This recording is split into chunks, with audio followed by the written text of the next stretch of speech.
So guys अब पढ़ते हैं हम लोग लेंज लॉ। लेंज लॉ कोई नई चीज नहीं है, हम लोगों ने न्यूटन थर्ड लॉ पढ़ा है ना, every action has an equal and opposite reaction, उसी की तर्ज पर लेंज लॉ भी है। एक्चुअली क्या हुआ कि फैराडे के इस एक्सपेरिमेंट में क्या हो रहा था कि जो कॉइल में जो करंट फ्लो हो रहा था, कॉइल में सपोज करो ये कॉइल था हमारा, ठीक है, ये कॉइल था हमारा, इस कॉइल में कोई ना कोई करंट, तभी तो हमारा गैल्वेनोमीटर क्या करता है, डिफ्लेक्शन शो कर रहा था।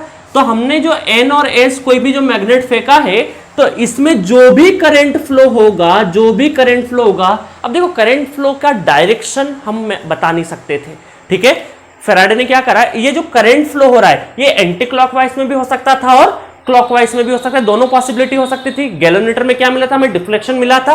अब हम लोग देखेंगे कि सही मायने में कौन सा करंट हम लोग एग्जैक्टली कमेंट करेंगे कि क्लॉकवाइज करंट फ्लो होता है या फिर एंटी क्लॉकवाइज फ्लो होता है, ठीक है। समराइज में वापस से बता देता हूं कि किसी कॉइल में अगर हम लोग एक मैग्नेट फेंक रहे हैं तो उस कॉइल में करंट कौन सी डायरेक्शन में फ्लो होगा हमें नहीं पता, वही पता करने के लिए हम लोगों ने या लेंज भाई साहब ने थोड़ी सी मेहनत करी है। तो इन्होंने क्या बोला है कि काम करते हैं, इन्होंने बोला क्योंकि हमें करंट से ज्यादा उस इंड्यूस्ड ईएमएफ की ज्यादा हमें चिंता है, तो हमने क्या कर दिया, लेंज लॉ ने क्या बोला, the polarity of induced EMF, the polarity of induced EMF is such that the EMF tends to oppose, very important word है ना, tends to oppose the cause, किसका, किस को अपने ही cause का क्या करता है, अपोज करता है, which has induced it।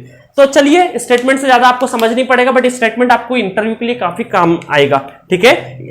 इतना समझिए आप सिर्फ और सिर्फ लेंज लॉ में कि cause of its it opposes the cause of its creation, इस तरह से भी आप समझ सकते हैं। तो चलिए अगर मैं देखता हूं, दो एग्जांपल लेता हूं। सपोज करो यहां पे कॉइल है, यहां पे कॉइल है, ठीक है, ये कॉइल है, और यहां पे मैंने क्या कर दिया, एक काम करते हैं, इतनी दूरी पे एक मैग्नेट रखा हुआ है, एक मैग्नेट रखा हुआ एन और एस, ठीक है।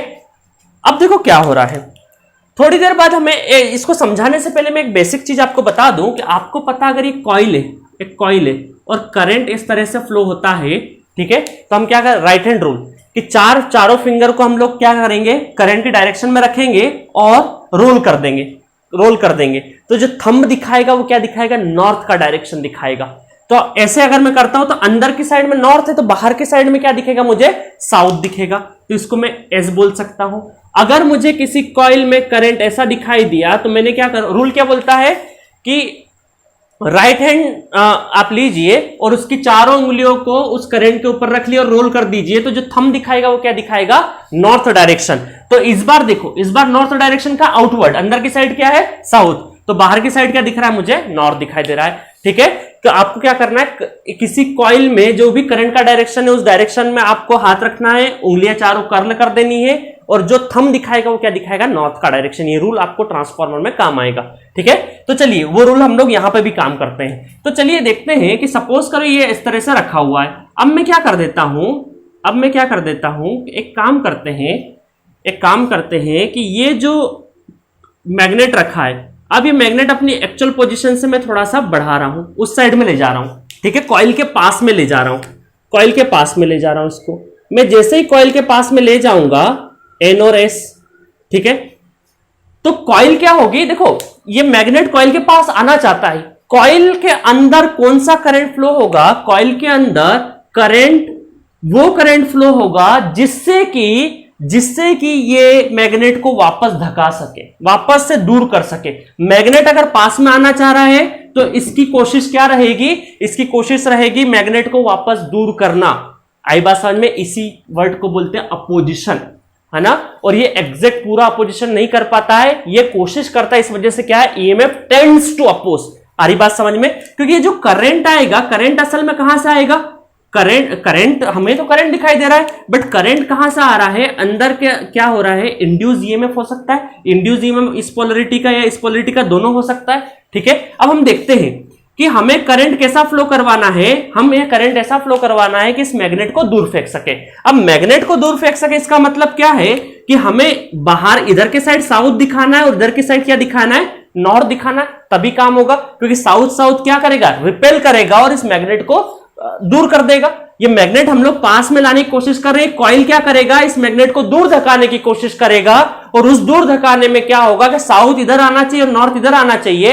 अब देखते हैं कि अगर मैंने करंट डाउनवर्ड कर दिया, कर्ल को रखो, कर्ल करा तो इधर की साइड नॉर्थ बिल्कुल आ रहा है, नॉर्थ इधर साउथ आ रहा है, तो इस तरह से हम लोग क्या बोल देंगे कि डाउनवर्ड करंट इसमें फ्लो करेगा, तभी क्या कर सकता है, ये अपोज कर सकता है, तभी इसको क्या करेगा, इन दोनों के बीच में रिपेल होगा, रिपेल अपोजिशन होना चाहिए। ठीक है, अगर हम इसको पास में ला रहे हैं तो क्या करेगा, ये कॉइल के अंदर करंट इस तरह से फ्लो करेगा कि जो भी इंड्यूस ईएमएफ बनेगा वो क्या करेगा, इसको वापस कॉइल को बाहर फेंकने की या दूर करने की कोशिश करेगा। चलिए, तो यहां से हम लोग क्या बोल सकते हैं कि करंट का डायरेक्शन अगर मैं देखूं तो डाउनवर्ड, क्या बोल देंगे हम लोग, डाउनवर्ड डायरेक्शन, डाउनवर्ड, ये कई सारे एग्जाम में भी पूछा हुआ है, डाउनवर्ड करंट।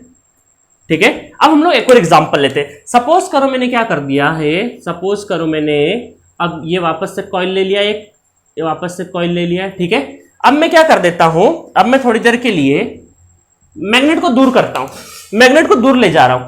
जब दूर ले जाऊंगा तब भी इनको दिक्कत है, एन और एस, तब भी कॉइल को क्या परेशानी, नहीं दूर नहीं जाना, हमारे पास में लेके आओ, पास में लेके आओ। ठीक है, तब भी दिक्कत है। तो यहां पे क्या होगा, जब मैं दूर ले जा रहा हूं मैग्नेट को इस कॉइल से दूर ले जाने की कोशिश कर रहा हूं, इस साइड में दूर ले जा रहा हूं, तो पास में लाने के लिए क्या होगा, इधर एन डेवलप होना चाहिए, इधर एस डेवलप होना चाहिए, तभी तो क्या होगा, अट्रैक्शन होगा, तभी तो क्या होगा, अट्रैक्शन, ठीक है, अट्रैक्शन होगा। तो यहां नॉर्थ लाने के लिए हमें करंट का डायरेक्शन क्या बनाना पड़ेगा, अपवर्ड बनाना पड़ेगा, अपवर्ड करंट फ्लो होगा, तभी तो कॉइल देखो अपवर्ड रखा हम लोगों ने करंट के डायरेक्शन में, कॉइल 3D कॉइल समझ लीजिए अभी ऐसा रखा है, और हमने कर्ल कर दिया, तो इधर क्या आ रहा है, नॉर्थ, इधर क्या आ रहा है, साउथ। तो नॉर्थ और साउथ क्या करेंगे, अट्रैक्ट करेंगे, तो उस साइड में खींचने की कोशिश करेगा। तो दैट इज अपोजिशन, इधर रिपेल, इधर अट्रैक्ट। इसका मतलब देखो क्या हो रहा है कि करंट तो बाद में बन रहा है, करंट, ये जो करंट आ रहा है, ये तो बाद में बन रहा है। ये किससे बन रहा होगा, इंड्यूस ईएमएफ की पोलरिटी से तो बन रहा होगा। इंड्यूस ईएमएफ की पोलरिटी डिसाइड कर रही होगी करंट किस तरह से फ्लो होना चाहिए। तो पहले इंड्यूस ईएमएफ डेवलप हुआ होगा, उसके बाद करंट फ्लो करा होगा। तो हम करंट ना बोलते हुए डायरेक्ट किसको बोलेंगे, ईएमएफ को, या हम लोग किसकी पोलरिटी की बात करेंगे, ईएमएफ की पोलरिटी की बात करेंगे। अब पढ़िए statement, the polarity of induced EMF is such that the EMF tends to oppose the cause which has induced it. आ रही बात समझ में, जो इंड्यूस हो रहा है वो क्या हो रहा है, अपोजिशन फैक्टर है। तो अब आई होप आपको समझ में आ रही होगी सारी चीजें इस एग्जांपल से। ये कई सारे एग्जाम्स में आया हुआ, गेट में तो नहीं पूछते, बट ये आइडिया आपको प्रॉपर आना चाहिए, क्योंकि कई लोग ये नहीं पता होता है कि करंट का अपोजिशन हो रहा है, ईएमएफ का, करंट बाद में आ रहा है कॉइल में। ठीक है, पूरा का पूरा कहानी हमारी फैराडे एक्सपेरिमेंट से जुड़ी हुई है। फैराडे एक्सपेरिमेंट ने क्या दिखाया, गैल्वेनोमीटर में हमें क्या दिखाया, डिफ्लेक्शन दिखाया, और वो डिफ्लेक्शन क्या करंट के फॉर्म में था। बट डिफ्लेक्शन के पहले क्या आया था, इंड्यूस ईएमएफ आया होगा। उस इंड्यूस ईएमएफ को ही हम लोग आगे चल के लेके चल रहे हैं, क्योंकि इंड्यूस ईएमएफ जितना ज्यादा होगा उतना ज्यादा हमारा क्या होगा, करंट होगा। ठीक है गाइस, तो यहां पे हम लोगों ने देख लिया कि जब ये हमारा मैग्नेट हम लोग कॉइल के पास में ले जाना चाह रहे हैं, तो कॉइल के अंदर जो भी इंड्यूस ईएमएफ डेवलप हो रहा है वो क्या बोलेगा, कॉइल को दूर ले जाने का बोलेगा। मतलब कोई भी हमारा every action has an equal and opposite reaction. तो यहां इक्वल तो नहीं बोलेंगे, टेंड्स टू अपोज, मतलब पूरी तरह से अपोज नहीं कर पाता है, क्योंकि मशीन इसी पर वर्क करती। पूरी तरह से अपोज कर देगा तो नहीं काम चलेगा। हम कोशिश करेंगे अपोज करने की, और बहुत ज्यादा हद तक 80% टाइम हम लोग अपोज कर देंगे, उतने में हमारा काम हो जाएगा। उसी अपोजिशन के कारण हमारी मशीन घूमती है, या फिर हमारा इंड्यूस ईएमएफ या जो टॉर्क डेवलप होना, ये सारी चीजें आगे चलती रहेगी। तो चलिए अब मैथमेटिक्स की बारी आई है। अब नॉर्मल लोगों को हम लोग ऐसे नहीं समझा सकते, ठीक है। अब हम लोग को समझाने की बारी आई, तो इस अपोजिशन फैक्टर को हम लोग क्या करें, इंट्रोड्यूस करें अगर मैथमेटिक्स से, तो हम लोग क्या बोलेंगे, E equal to induced EMF equal to minus sign से डिनोट करेंगे N d∅dt। तो ये जो माइनस साइन है ये असल में हमारा अपोजिशन का साइन है, अपोजिशन का, कि जो भी इंड्यूस ईएमएफ हो रहा है वो अपोजिशन में हो रहा है। ठीक है, तो इसी को हम लोग आगे चल के बोल देंगे मॉडिफाइड फैराडे लो, मॉडिफाइड मॉडिफाइड फैराडेस लो, क्योंकि लेंज ने क्या करा है, इसकी हेल्प करिए माइनस साइन लगाने के लिए। ठीक है, तो इस तरीके से हमारा एक्चुअल फैराडे लो क्या होता है, modified Faraday low minus N∅dt। But कोई आपसे पूछे डायरेक्टली फैराडे लो तो आप मैग्नीट्यूड की बात करोगे, क्योंकि ये जो साइन है किसने दिया है, लेंज ने दिया है। ठीक है गाइस, तो अब हम लोग आगे चलते हैं कि पूरा इंड्यूस ईएमएफ अगर क्रिएट होना है तो N तो चलो कांस्टेंट है, जितना कॉइल पर डिपेंड करता है, बट ये जो फ्लक्स है फाई क्या है, बी ए कॉस थीटा। इसमें क्या है, किसी भी इन तीनों में से बी ए और theta, cos theta theta, B A cos theta, तीनों में से अगर एक भी चीज वेरिएबल हो गई तो हमारा चेंज इन फ्लक्स हो गया। देखो इन तीनों में से क्या हो गई, एक भी चीज वेरी हो गई, आइदर बी वेरी हो जाए, ए वेरी हो जाए या थीटा वेरी हो जाए। इन तीनों में से एक भी वेरी हो गई तो क्या हो गया, वेरिएबल फ्लक्स हो गया। और वेरिएबल जैसे ही फ्लक्स हुआ तो हमारा इंड्यूस ईएमएफ डेवलप हो गया, क्योंकि कांस्टेंट अगर फ्लक्स हो गया तो क्या हो जाएगा, डिफरेंशिएशन जीरो।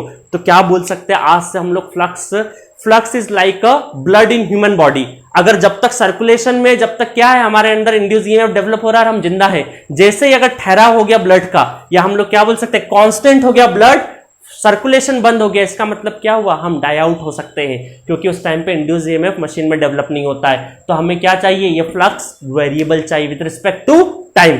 चलिए देखते हैं किस तरह से। और देखो टाइम के रिस्पेक्ट में भी हो सकता है, किसी और रिस्पेक्ट में भी हो सकता है। मुद्दा ये है कि इन तीनों में से फ्लक्स के अंदर क्या, B A cos theta, B A और थीटा, इन तीनों में से अगर एक भी चीज वेरिएबल हो गई तो हमारा काम आसान हो जाएगा। चलिए दिखाते हैं एक एक चीज को वेरी करके कि किस तरह से मशीन बनती है। ठीक है गाइस।